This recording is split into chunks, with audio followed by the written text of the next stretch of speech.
सन 1934 बाबासाहेब आणि त्यांच्या काही सहकाऱ्यांनी एक सहल ठरवली वेरूळच्या बौद्ध लेणी पाहण्यासाठी. ठिकाण निश्चित होत, पण नाशिकहून निघाल्यावर वाटेत दौलताबादचा किल्ला भेटीसाठी ठरवण्यात आला. त्या ऐतिहासिक किल्ल्याचं सौंदर्य पाहण्यासाठी ते पोहोचले. प्रवासामुळे त्यांचे चेहरे थोडे धुळीने माखलेले. किल्ल्याच्या प्रवेशद्वाराजवळ एक पाण्याचं टाकं होतं. रमजानचा महिना होता. काही सहकाऱ्यांनी तिथं थोडं पाणी घेतलं, चेहरा आणि हातपाय धुतले. पण अचानक एक वृद्ध माणूस धावत येतो, ओरडतो, "या अस्पृश्यांनी टाकं अपवित्र केलं!" आवाज ऐकताच गर्दी वाढते. गर्दीतून आवाज येऊ लागतो, "यांनी मर्यादा ओलांडल्या, यांना धडा शिकवला पाहिजे."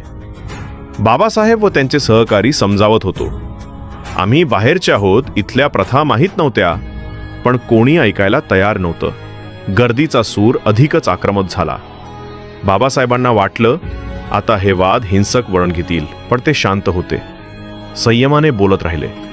ते विचारतात, "जर हाच माणूस तुमच्याच समाजात सामील झाला तरी तुम्ही त्याला पाणी घेऊ द्याल का?" या थेट प्रश्नाने गर्दी शांत झाली. कुणालाही उत्तर देता आलं नाही. एक क्षणासाठी सगळे स्तब्ध झाले. बाबासाहेबांनी विचारलं, "आम्हाला किल्ल्यात प्रवेश आहे की नाही?" तेथील सुरक्षा रक्षक म्हणाला, "हो, पण पाण्याला स्पर्श नाही. एक शिपाई बरोबर येईल." त्या दिवशी बाबासाहेबांनी एक सत्य अधोरेखित केलं. अस्पृश्यता ही केवळ एका धर्मात मर्यादित नाही. ती एक मानसिकता आहे जी माणुसकीचं अस्तित्वच नाकारते. अस्पृश्यतेचा विचारा धर्म बघत नव्हता, तो फक्त माणुसकी हरवत होता. बाबासाहेबांनी प्रश्न विचारले जे समाजाच्या मूलभूत संकल्पनांवर घाव घालणारे होते. आज जर कोणी माणसाच्या धर्माने, जातीने किंवा स्पर्शाने पाणी दूषित मानतो, तर तो केवळ पाणी नव्हे, तो संपूर्ण माणुसकी दूषित करतोय.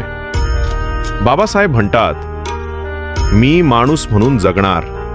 धर्म, जात, संप्रदाय हे माणुसकीच्या वर असू शकत नाहीत." हा प्रसंग बाबासाहेब आंबेडकरांनी स्वतः लिहिलेल्या वेटिंग फॉर अ विजा या आत्मकथनात्मक पुस्तकातून घेतलेला आहे. या पुस्तकाची फ्री ई बुक लिंक माझ्या इंस्टाग्राम ब्रॉडकास्ट चॅनलवर उपलब्ध आहे. जय भीम.